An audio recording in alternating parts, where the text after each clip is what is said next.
ny tenako atao anatin'izao fandaharana fantaro ny marina izao ankasitrana manokana ny MCTV sy ireo ekipa rehetrarehetra izay mikarakara an'izao fandaharana izao. Amin'ity androany ity sika dia resaka lohahevitra anankiray dia ny misterin'ny rahan'i Jesosy. Izay indray zany no horesantsika ao anatin'ny fandaharana androany. Voalohany indrindra aloha ny fototry ny olonantsika olombelona dia tsy inona fa ny fahotana izay mitondra fahafatesana sy fisarana amin'Andriamanitra. Izay fahotana izay nahatonga ny fiainantsika ho lasa potika sy ho rava tanteraka. Dia manoloana an'izany nefa Andriamanitra rehefa nanao fanekena tamin'ny olombelona sy tany amin'ny testamenta taloha, na hoe fanekena taloha, rehefa nanome lalàna ny zanak'Israely izy tamin'ny alalan'i Mosesy, dia tafiditra tao anatin'izany ny fanaovana fanatitra latsa-drà dia ny famonoana ny zanak'ondry lahy, osy lahy sy ny zanak'omby zany mitanjona tamin'izay fotoana izay nefa dia mba ahazahoana famindrampo vokatr'izay fahotana izay.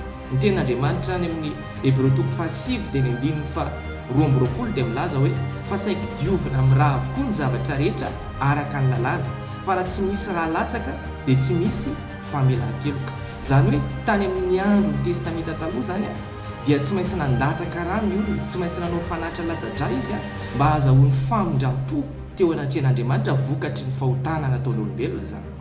Izay fanaovana fanatitra latsa-drà izay nefa dia tsy tena namahan'ny olona antsika olombelona satria ny famindrampo amin'Andriamanitra azony fa saingy ilay natiora ny fahotana mbola mijanona ao anatiny ihany, mbola mijanona ao mpanota ihany ny olona na dia nanao fanatitra teo anatrehan'Andriamanitra, mbola ao ihany lay mampanota anazy lay natiora ny fahotana dia tsy afaka tao anatin'ny olombelona.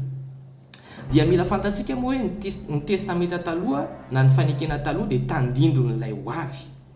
Ilay hoavy taty aoriana dia tsinona fa ny rahan'i Jesosy Kristy. Izay ilay tena izy. Ary izay nahatonga ny fanekena tany aloha tsy tena nahafaka ny fahotantsika olombelona satria sarotsarony ihany ilay izy tandindon'ilay aty aoriana ilay izy. Fa rehefa tonga Jesosy tety ambonin'ny tany ka nandatsaka ny rano teo amin'ny hazo fijaliana dia izay ilay antsoina hoe fanekena vaovao ataon'Andriamanitra amintsika olombelona. Iny rahan'i Jesosy Kristy iny rehefa nalatsaka dia iny no tena mitondra fanadiovana ny fahotana, iny no tena nanongotra ny fahotantsika olombelona hatramin'ny fakana. Izay fanadiovana sy fanasana fahotana izay moa ilay antsoina amin'ny teny frantsay hoe expiation. Ny rahan'i Jesosy Kristy ihany no nahavita nanasa tanteraka ny fahotantsika olombelona. Izany dia tsy vita ny rahan'ny zanak'ondry sy ny rahan'ny osy lahy tany amin'ny fanatitra tany amin'ny testamenta tany aloha, fa rehefa tonga Andriamanitra hanao fanekena vaovao tamintsika olombelona tamin'ny alalan'ny rahan'i Jesosy Kristy, satria Jesosy Kristy ilay ambaran'ny tenin'Andriamanitra hoe izy ilay zanak'ondry tsy misy kilema. Ary rehefa nalatsaka ny rany dia izay rahany izay no mahatonga antsika lasa mihavana amin'Andriamanitra. Ny tenin'Andriamanitra ny amin'ny Kolosiana 1:20 dia milaza hoe izy no nampihavana ny zavatra rehetra tamin'ny tenany, ary ny rano teo amin'ny hazo fijaliana izany fampihavanana izany. Dia ny amin'ny 2:20 amin'ny Kolosiana 1:20 dia milaza hoe mba hatolo no masina sady tsy misy tsiny amam-pondra eo anatrehan'Andriamanitra isika. Izany hoe ny rahan'i Jesosy no tena nahamasina sy nanadio antsika, nahatonga antsika nahazo an'ilay fahamarinana avy amin'Andriamanitra. Izay rahan'i Jesosy izay ilay mahatonga antsika tsy hanapondro, tsy hanatsiny eo anatrehan'Andriamanitra, izay tsy vita zany tamin'ny alalan'ny fanaovana fanatitra latsa-drà tany amin'ny andro tany testamenta taloha.